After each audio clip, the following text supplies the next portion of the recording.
Hello friends, Radha Radhe, Jai Shri Krishna. Friends, today we are discuss about one of the most important question. 20 important question में आज के video में discuss करने वाला हूँ. उसमें का जो भी इम्पोर्टेंट टॉपिक्स में 2 मार्क्स का डिस्कस करने वाला हूँ वो आपका क्वेश्चन शॉर्ट तो रिवीजन होगा ही, उसमें आपका 7 मार्क्स वाई जो क्वेश्चन है वो भी रिवीजन हो जाएगा और 10 मार्क्स का जो क्वेश्चन वो तो बनता ही है.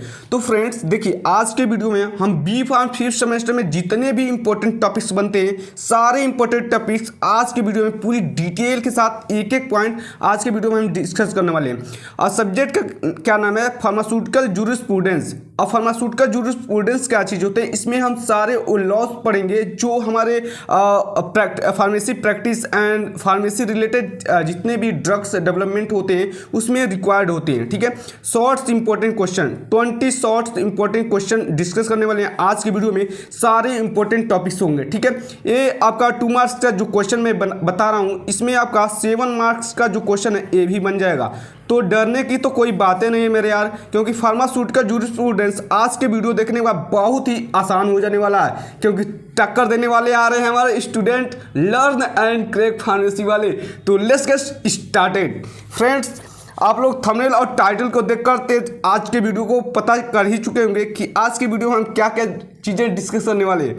तो फ्रेंड्स स्टार्ट करते हैं, पॉइंट वाइज चलते हैं, पूरी डिटेल के साथ एक एक पॉइंट डिस्कस करते हुए चलते हैं. फर्स्ट क्वेश्चन है डिफाइन फार्मास्यूटिकल जूरिस्प्रूडेंस. अब देखिए डिफाइन कैसे करेंगे फार्मास्यूटिकल जूरिस्प्रूडेंस को. एग्जामिनर आपसे पूछ सकता है, क्योंकि ये जो सब्जेक्ट का नाम है ना ये पूछ सकता है, क्योंकि बहुत सारे स्टूडेंट ऐसे होते हैं जो जानते नहीं है और बहुत सारे स्टूडेंटों को पता ही होता है. तो इसको कैसे क्लासिफाइड करेंगे? देखिए, फार्मास्यूटिकल मीन्स होता है रिलेटेड टू ड्रग्स, और जूरिस्प्रूडेंस जूरिस्प्रूडेंस होता है इसके मतलब होता है स्टडी ऑफ लॉ या नॉलेज ऑफ लॉ, यानी कि नॉलेज ऑफ लॉ के बारे में पूरी तरह से पूरी डिटेल पता करने के लिए हम बनाए गए हैं, हमारा सब्जेक्ट बनाया गया फार्मास्यूटिकल जूरिस्प्रूडेंस. तो इसमें हम सारी चीज़ें डिस्कस करेंगे. ठीक है, यहाँ देखिए, so it is the study of law regulation the profession of pharmacy in India. कहने का मतलब है ये जो हम स्टडी करते हैं लॉ का जो रेगुलेट करता है फार्मेसी ऑफ इंडिया को, इंडिया में जितने भी फार्मेसी प्रोफेशन है इनको रेगुलेट करने का काम करते हैं. अब नेक्स्ट पॉइंट देखिए, pharmaceutical jurisprudence is the study of rules and regulations of drugs. कहने का मतलब है जो फार्मास्यूटिकल जूरिस्प्रूडेंस होता है उसका हम स्टडी करते हैं. क्यों स्टडी करते हैं? इसमें हम रूल्स और रेगुलेशन पता करते हैं. अब ड्रग्स का क्या रूल्स होता है, क्यों कैसे इसको रेगुलेट करेंगे, ये सारी चीज़ें आज के जो रूल्स एंड रेगुलेशन में इसमें बताया जाता है. ठीक है, इसमें हम आएंगे फार्मेसी रिलेटेड जितने भी ड्रग्स हैं इनके बारे में स्टडी करते हैं. फार्मेसी प्रैक्टिस में जाएंगे आप तो यही रूल लागू होगा. एंड अदर फार्मास्यूटिकल प्रोडक्ट, और भी फार्मास्यूटिकल प्रोडक्ट डेवलप होगा तो उसमें ये सारी चीज़ें होनी चाहिए. ठीक है, ये था फार्मास्यूटिकल जूरिस्प्रूडेंस. आई होप कि आपको अच्छा से आ चुका होगा कि क्या चीज़ होता है फार्मास्यूटिकल जूरिस्प्रूडेंस. अब नेक्स्ट टॉपिक देखिए क्या चीज़ें होते हैं. यहाँ देखिए question number 2, define import of drug and which drug are prohibited from import. कहने का मतलब है इम्पोर्ट ड्रग, कौन से ड्रग को हम इंपोर्ट कर सकते हैं, विच ड्रग्स आर और कौन से ड्रग को हम प्रोहिबिटेड कर सकते हैं फ्रॉम इंपोर्ट से प्रोहिबिटेड यानी रोक सकते हैं. ठीक है, सॉरी, यहाँ देखिए answer, import of drug mean when any drug substance is brought in one country from another country. कहने के बाद import मीन्स होता है लाना. ठीक है, bringing.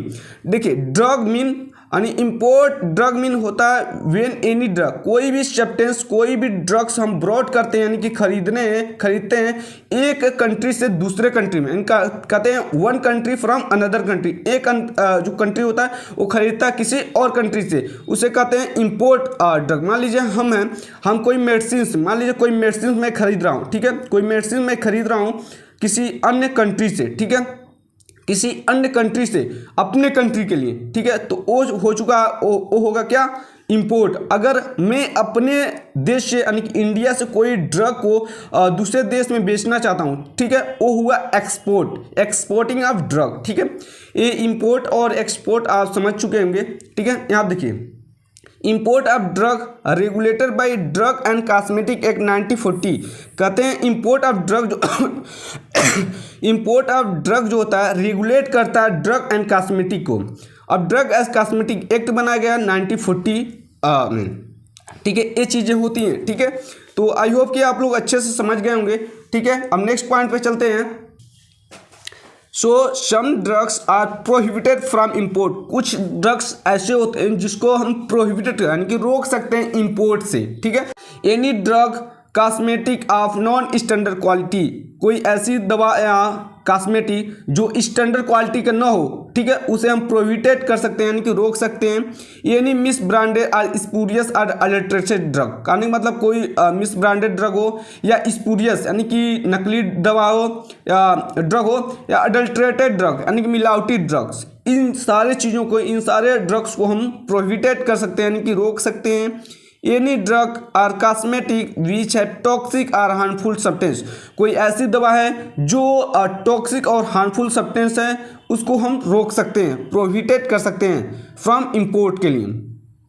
Drug which have expired and not label in prescribe manner, कहते हैं जो एक्सपायरी डेट होते हैं, ठीक है, एक्सपायर्ड जो मेडिसिन होते हैं, ड्रग्स होते हैं, not label in prescribe manner, prescribe manner पर उसका जो लेबलिंग किया जाता है, लेबलिंग किया जाता है, उस पर ऑल इन्फॉर्मेशन ऑफ ड्रग का लिखा जाता है, ठीक है।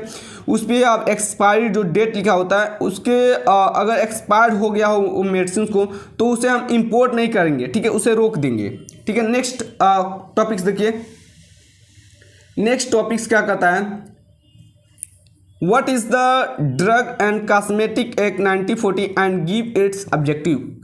अब देखिए इसके क्वेश्चन क्या कहते हैं, आंसर देखिए। Drug and cosmetic act is an act which regulate the, कहते हैं कि ड्रग और कॉस्मेटिक एक्ट जो होता है वो रेगुलेट करता है क्या क्या चीज़ें, इंपोर्टिंग, मैन्युफैक्चरिंग, डिस्ट्रीब्यूशन, सेल, यानी कि कोई ड्रग्स हम मंगा रहे हैं किसी अन्य कंट्री से अपने कंट्री में तो इंपोर्टिंग, ठीक है। मैन्युफैक्चरिंग, किन किन दवाओं को मैन्युफैक्चर किया जा सकता है, क्या रूल्स होते हैं, कौन कर सकता है, ये सारी चीज़ें डिस्कस करेंगे एक्ट के कौन सा 1940 में, ठीक है। डिस्ट्रीब्यूशन, कौन इस ड्रग को डिस्ट्रीब्यूट कर सकता है, सेल कौन कर सकता है ऑफ ड्रग्स एंड कॉस्मेटिक को, ये सारी चीज़ें आती हैं 1940 में, ठीक है। अब इसका ऑब्जेक्टिव क्या चीज़ होते हैं इसको देख लेते हैं। ऑब्जेक्टिव देखिए, to ensure that the drug and cosmetic sold India are safe and effective, कहते हैं इंश्योर यानी कि आपको पूरी तरह से श्योरिटी हो जानी चाहिए कि ड्रग एंड कॉस्मेटिक जो होता है इंडिया में सोल्ड यानी कि बेचने के लिए drug and cosmetic drug India में सेफ एंड इफेक्टिव हो, यानी कि कोई ड्रग्स हो या कॉस्मेटिक हो जो इंडिया में बेच रहे हैं, ठीक है, पूरी तरह से इंश्योर हो जाए, यानी कि पूरी तरह से उनके पास अश्योरिटी हो, यानी कि उनकी अपने आप पर कुछ बिलीव हो पूरी तरह से कि ये जो ड्रग है सेफ है और इफेक्टिव है, यानी कि सेफ भी है और इफेक्टिव है, तो इस ड्रग को हम अच्छा से बेच सकते हैं, सेल कर सकते हैं, ठीक है। ये आते हैं हमारे एक्ट ड्रग कॉस्मेटिक एक्ट 1940 में, ठीक है। It regulate import manufacturing of drug so spurious drug do not gate manufacture, कहते हैं ये जो ड्रग्स होते हैं रेगुलेट इंपोर्ट, रेगुलेट करते हैं इंपोर्ट और मैन्युफैक्चरिंग ऑफ ड्रग को मैन्युफैक्चर करने के लिए। सो स्पूरियस ड्रग मीन्स होता है जो नकली दवाई होती हैं, ठीक है। डू नॉट गेट मैन्युफैक्चर, जो नकली दवाई होती हैं उनको मैन्युफैक्चर नहीं किया जा सकता है, ठीक है। नेक्स्ट पॉइंट देखिए, it also establish drug technical advisory board and drug consultative committee, कहते हैं कि इट आल्सो इस्टेब्लिश जो होता है ये आल्सो इस्टेब्लिश होता है ड्रग टेक्निकल एडवाइजरी बोर्ड और ड्रग कंसल्टेटिव कमेटी, ये सारी चीज़ें हुई ऑब्जेक्टिव में, ठीक है। अब इसके नेक्स्ट टॉपिक देखिए। नेक्स्ट टॉपिक आपका बनता है define the following terms, miss branded drugs, spurious drug, adulterated drug.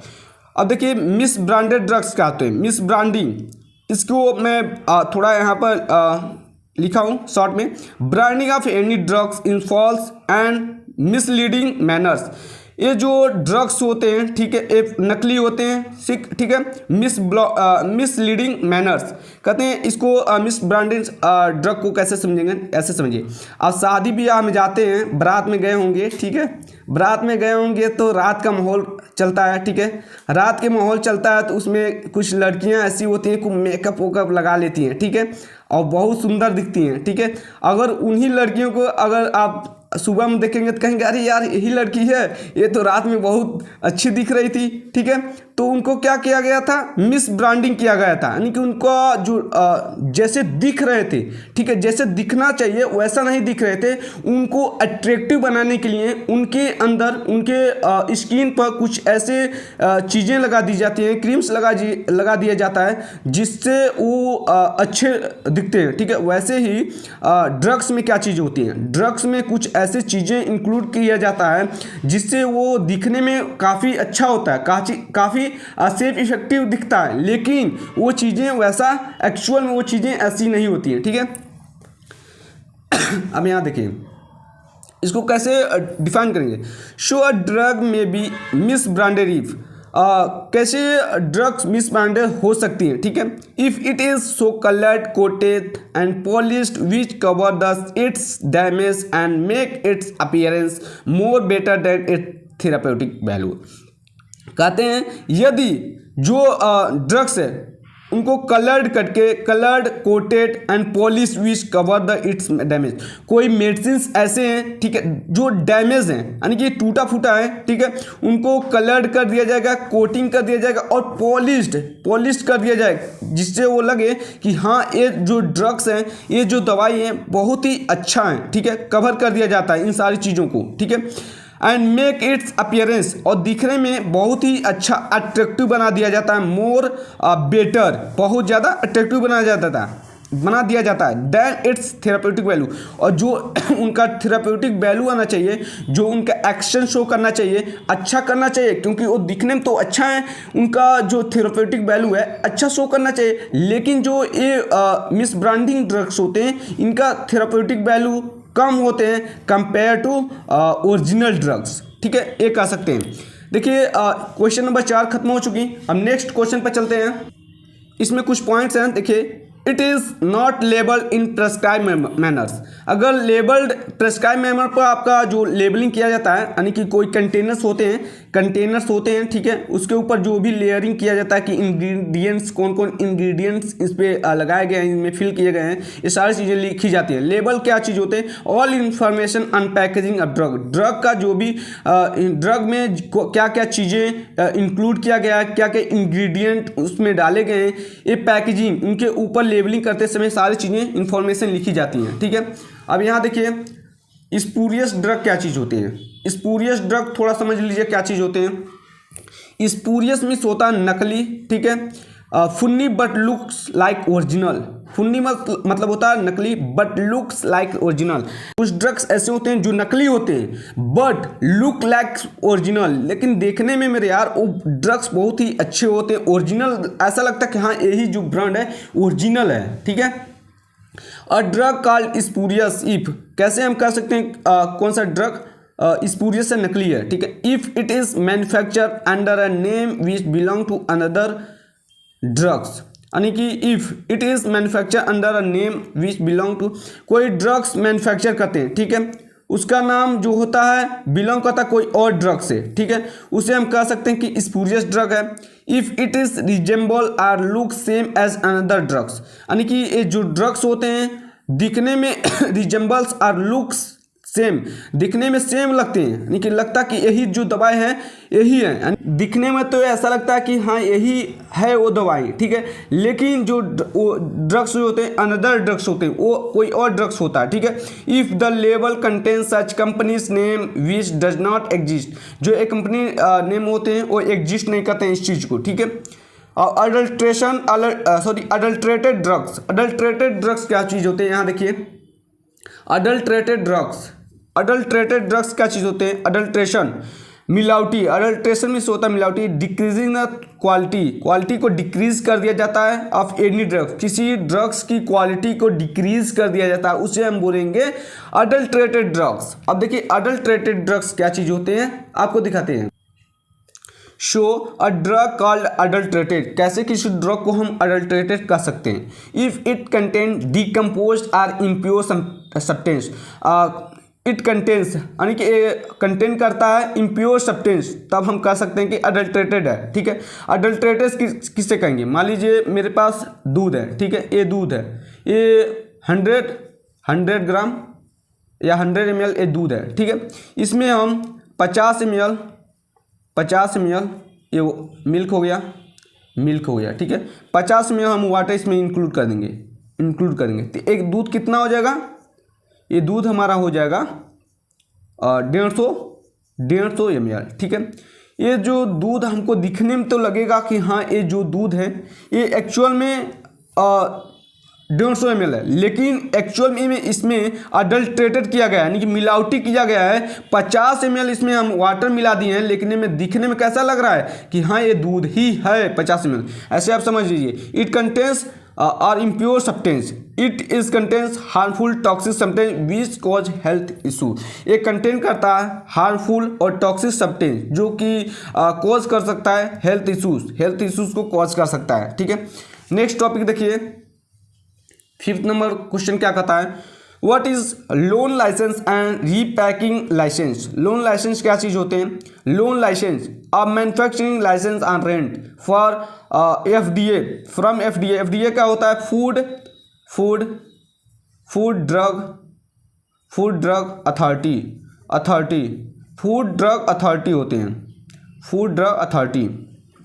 अब देखिए, अ person who does not have his own factory for manufacture but, यहाँ देख नहीं रहा आपको, दिखा देते हैं, यहाँ देखिए, show a person who does not have his own factory for manufacture but who wise to avail the manufacturing facility owned by another license, so this called loan license. अब देखिए इस चीज़ को कैसे हम समझाएंगे आपको, देखिए यहाँ समझिए। मान लीजिए मेरा नाम राम सतीश है, ठीक है, राम सतीश है, ठीक है। एक मेरा दोस्त है इसरार, ठीक है। इनके पास डिग्री भी है और कंपनी है, ये कंपनी चलाते हैं, मैन्युफैक्चर करते हैं, कंपनी है इनके पास, ठीक है। ये स्टार के पास कंपनी भी है, इनके पास डिग्री भी है, ठीक है। और मेरे पास पैसे हैं, मनी फुल है, यानी मेरे पास पैसे बहुत हैं, ठीक है। तो अगर मुझे भी मन करे कि हाँ हम भी ड्रग को मैन्युफैक्चर कर सकें,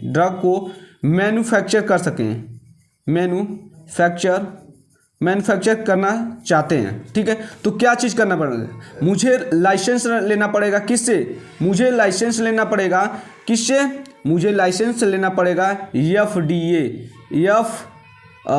FDA यानी कि फूड ड्रग अथॉरिटी, तब हम खोल सकते हैं ड्रग मैन्युफैक्चर। मेरा नाम राम सतीश है, ठीक है, मेरे पास बहुत अथाह पैसे हैं, ठीक है, मैं भी ड्रग को मैन्युफैक्चर करना चाहता हूं, ठीक है, लेकिन मेरे पास कुछ चीज़ें ऐसी हैं जिससे कंपनी नहीं है, ठीक है, इंडस्ट्री नहीं है, तो नहीं खुल पा रहा हूं, ठीक है, और मेरे पास पैसे हैं लेकिन डिग्री नहीं है, ठीक है। तो मैं इसरार के पास क्या था, कंपनी भी था, उनके पास डिग्री भी था, ठीक है। तो इनके साथ हम कंबाइन होके मैं ड्रग को मैन्युफैक्चर कर सकता हूं। कैसे, इनसे डिग्री लेके, इनसे सर्टिफिकेट लेके, फूड ड्रग अथॉरिटी के थ्रू, फूड ड्रग अथॉरिटी से हम सर्टिफिकेट लेके हम ड्रग को मैन्युफैक्चर कर सकते हैं। ये चीज़ें हुआ आपका लोन लाइसेंस, ठीक है, ये चीज़ें होती है लोन लाइसेंस। FDA से लोन लाइसेंस ले सकते हैं। यहाँ देखिए, this is obtain by FDA food drug authority licensing authority.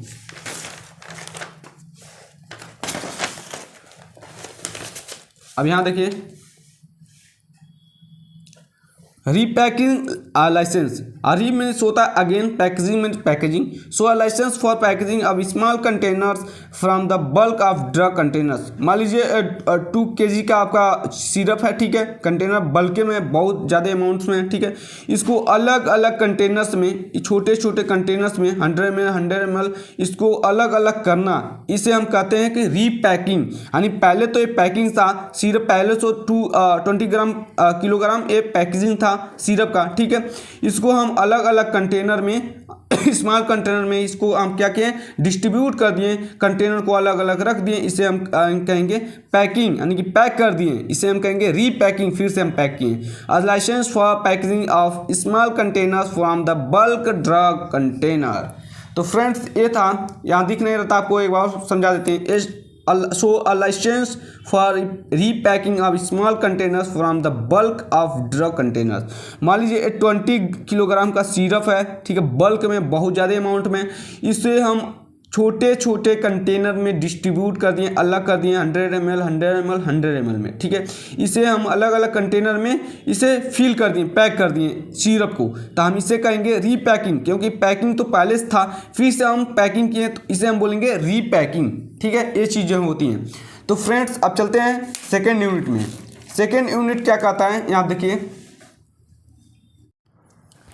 तो फ्रेंड्स यूनिट 2 देखिए, यूनिट 2 में क्या क्या चीज़ें क्या क्या टॉपिक्स हैं, देखिए। What is schedule G and schedule H. Schedule G और शेड्यूल एच क्या चीज़ होती हैं, देखिए। शेड्यूल जी में क्या चीज़ होंगे, these drugs are those which use under medical supervision. यानी कहते हैं कि जो these drugs are those which use under medical supervision. ये जो ड्रग्स होते हैं शेड्यूल जी में, जो भी ड्रग्स आते हैं उनको हम यूज़ करेंगे अंडर मेडिकल सुपरविजन के थ्रू, यानी कि मेडिकल सुपरविजन के अंडर में हम इस मेडिसिन को हम यूज़ करेंगे, ठीक है। शेड्यूल जी में जितने भी मेडिसिन आते हैं, these are mostly hormonal preparations. ये जो होते हैं मोस्टली हार्मोनल प्रिपरेशंस होते हैं। Dis display cautions text on the label, यानी कि जो मेडिसिन होते हैं उसके ऊपर लेबलिंग करते समय उस पर कॉशन पे लिख दिया जाता है कि जो दवाई है, कह सकते हैं कि बहुत खतरनाक है, ठीक है, बहुत खतरनाक है, जैसे कि थियोटेपास। अब देखिए शेड्यूल एच में देखिए क्या चीज़ कहते हैं। शेड्यूल एच क्या कहता है, these are those drugs which are sold under prescription of doctor. यानी ये जो ड्रग्स होते हैं शेड्यूल एच के जो ड्रग्स होते हैं उनको क्या कहते हैं, जो ड्रग्स विच आर सोल्ड, यानी कि जो ड्रग्स होते हैं, यानी कि शेड्यूल एच के जो भी ड्रग्स होते हैं उनको सेल्ड कर सकते हैं, सोल्ड यानी कि बेच सकते हैं अंडर प्रिस्क्रिप्शन ऑफ डॉक्टर के प्रिस्क्रिप्शन के थ्रू हम उस ड्रग्स को हम सेल कर सकते हैं, शेड्यूल एच के ड्रग्स को। These drugs display RX symbol on left corner. कोई मेडिसिन लेंगे उसके लेफ्ट कार्नर में देखेंगे आरएक्स का सिंबल बना होता है, and schedule H warning to be sold by retail under prescription of RMP registered medical जो फार्मासिस्ट होते हैं, रजिस्टर्ड मेडिकल फार्मासिस्ट, इनके प्रिस्क्रिप्शन के थ्रू आप किसी भी मेडिसिन को सोल्ड कर सकते हैं, बेच सकते हैं, ठीक है। जैसे अल्प्राजोलाम आपका एग्जाम्पल हो गया। नेक्स्ट टॉपिक देखते हैं, देखिए। Write in brief about schedule M and GMP guidelines. क्या चीज़ होते हैं, ब्राइफ अबाउट शेड्यूल एम क्या चीज़ होते हैं और GMP गाइडलाइंस क्या चीज़ होते हैं। ये देखिए, schedule M deals with GMP good manufacturing practice and requirement for the plant. कहते हैं कि मान लीजिए आप कोई इंडस्ट्री खोल रहे हैं, मैन्युफैक्चरिंग इंडस्ट्री खोल रहे हैं, ठीक है, तो क्या क्या आपको एलिजिबिलिटी होनी चाहिए, क्या क्या आपको चीज़ें रिक्वायर होनी चाहिए, कौन कौन इंस्ट्रूमेंट की ज़रूरत पड़ेगी, क्या क्या चीज़ें क्या लोकेशन रहेगा, ये सारी चीज़ें डिस्कस की जाती हैं, ठीक है। रिक्वायर्ड फॉर प्लांट यहाँ देखिए, रिक्वायर्ड फॉर प्लांट, देखिए लोकेशन एंड सराउंडिंग जो एरिया होता है, लोकेशन जो होता है अच्छी होना चाहिए। बिल्डिंग्स जो होती हैं अच्छी होनी चाहिए। वाटर सप्लाई अच्छा से होना चाहिए, वाटर सप्लाई जो टॉक्सिक वाटर्स आते हैं उनको अच्छा से सप्लाई करने का भी जगह होना चाहिए। वाटर डिस्पोजल होना चाहिए, स्टोर एरिया होना चाहिए, प्रॉपर वर्किंग स्पेस होना चाहिए, रॉ मटेरियल होना चाहिए। रॉ मटेरियल यानी कि जो भी ड्रग्स बनाएंगे उनका रॉ मटेरियल होना चाहिए। मशीनरी फॉर प्रोडक्शन के लिए मशीनरी डिस्टिलरी होना जरूरी है, ठीक है, इक्विपमेंट्स होना जरूरी है, मेडिकल सर्विसेज होना जरूरी है, BMR बेस्ट मैन्युफैक्चरिंग रिकॉर्ड होना जरूरी है, MFR मास्टर फार्मूला रिकॉर्ड होना जरूरी है, डिस्ट्रीब्यूशन रिकॉर्ड होना जरूरी है, रिकॉर्ड फॉर मार्केट कंप्लेंट्स होना चाहिए, क्वालिटी कंट्रोल होना चाहिए। ये सारी चीज़ें यहाँ देखिए, क्वालिटी कंट्रोल होना चाहिए, ये सारी चीज़ें होनी चाहिए किसमें, रिक्वायर फॉर प्लांट में। अगर आप शेड्यूल M के थ्रू आप कोई मेडिसिन क्या चीज़ें होते हैं, कोई मैन्युफैक्चरिंग प्रैक्टिस करनी है, आप कोई इंडस्ट्री खुलते हैं, उसमें ड्रग को मैन्युफैक्चर करेंगे, ये सारी चीज़ें इंक्लूड करना पड़ेगा। GMP guidelines, premise and equipment, quality control, risk management, product safety, ये सारी चीज़ें आएंगी इसमें। यहाँ देखिए GMP guidelines, good manufacturing practice guidelines, premise and equipment, quality control, risk management, product safety, ये सारी चीज़ें आएंगी GMP गाइडलाइंस में। अब फ्रेंड्स नेक्स्ट टॉपिक देखते हैं। देखिए, what are wholesale and retail sale licence in drug and cosmetic. अब देखिए क्या चीज़ होते हैं, drug control organisation issue 2 types of licence for sale, यानी किसी भी मेडिसिन को सेल करने के लिए 2 तरीके से लाइसेंस बनाए गए हैं, ठीक है, ड्रग कंट्रोल ऑर्गेनाइजेशन के थ्रू, ठीक है, उनसे इशूज कर सकते हैं। Wholesale licence, retail sale licence. Wholesale क्या चीज़ होती है, होलसेल क्या चीज़ होते हैं, ये मेडिसिन को कंपनी से मेडिसिन को उठाते हैं, कंपनी से मेडिसिन को उठाते हैं, ठीक है, और अपने रिटेल के थ्रू दुकान पे आके आरएमपी के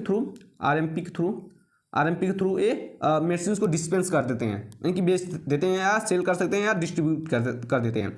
रिटेल सेल क्या चीज़ होते हैं, रिटेल सेल क्या चीज़ होते हैं, ये यहाँ से उठाते हैं, यानी कि जो कंपनी से दवा लाए होते हैं उनके पास ये लोग जाते हैं, वहाँ से दवा लेकर डायरेक्टली पेशेंट को दे देते हैं, ये रिटेल सेल लाइसेंस में आएंगे। देखिए, होलसेल लाइसेंस क्या चीज़ होते हैं, this licence issue to those person who sell product company industry to their retailer chemist, यानी कि ये जो होलसेलर्स होते हैं, ये जो लाइसेंस होते हैं, ये क्या चीज़ होते हैं, डायरेक्टली ये जो पर्सन्स होते हैं डायरेक्टली कंपनी में जाते हैं, कंपनी या इंडस्ट्री से मेडिसिन को टेक ओवर करते हैं और केमिस्ट तक पहुंचा देते हैं, ठीक है, ये होते हैं होलसेलर लाइसेंस। और रिटेल सेल लाइसेंस क्या चीज़ होते हैं, रिटेल सेल लाइसेंस समझ लीजिए, for selling medicine from wholesaler to the patient directly, यानी कि सेलिंग मेडिसिन फ्रॉम होलसेलर से मेडिसिन को टेक ओवर करते हैं, ठीक है, टेक ओवर करते हैं और पेशेंट तक डायरेक्टली प्रोवाइड कर देते हैं, वो आएंगे रिटेल लाइसेंस में। अब देखें, define DTAB and its function, ये देख लीजिए।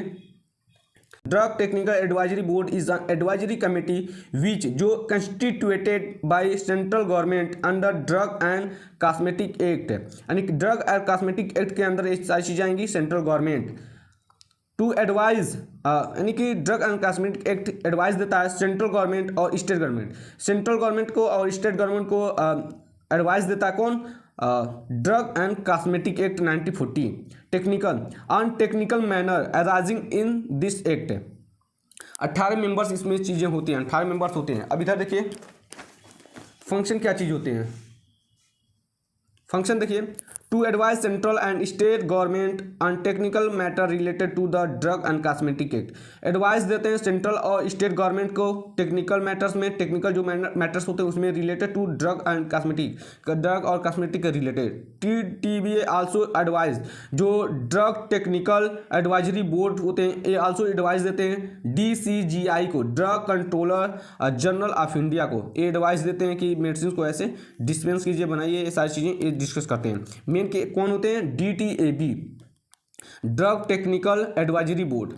अब देखिए नेक्स्ट पॉइंट देखिए, यहाँ लास्ट क्वेश्चन देखिए क्या चीज़ कहता है, what are the function and qualification of drug inspector, drug inspector in field of pharmacy, drug inspector जो होते हैं फील्ड ऑफ फार्मेसी का फील्ड में होते हैं, ठीक है, डैश चेक कर देते हैं safety, quality and useful of medicine को चेक करते हैं from production to sale of drug. Qualification क्या चीज़ें होती हैं ये दे दिए, देखिए यहाँ पर degree diploma in pharmacy, degree होना चाहिए डिप्लोमा इन फार्मेसी, ठीक है, minimum 21 years and maximum 30 years old होना चाहिए before drug inspector exam. Function क्या क्या चीज़ें होती हैं, checking of medical store and manufacturing company, check कर सकते हैं मेडिकल स्टोर को और मैन्युफैक्चरिंग कंपनी को, ठीक है। ये आपका 2 यूनिट तक खत्म हो चुका है, ठीक है। अब नेक्स्ट टॉपिक आपको बनेगा कल के वीडियो में थर्ड और फोर्थ 5 बन जाएगा नेक्स्ट टॉपिक में, ठीक है। इतना लॉन्ग वीडियो हो जाएगा तो आपको देखने में भी बोरिंग फील होगा, ठीक है। तो घबराइए मत, आगे की वीडियो में आपको प्रोवाइड कर दिया जाएगा सारे लेक्चर्स, सारी चीज़ें, सारे टॉपिक्स। मिलते हैं नेक्स्ट वीडियो में। राधे राधे, जय श्री कृष्णा।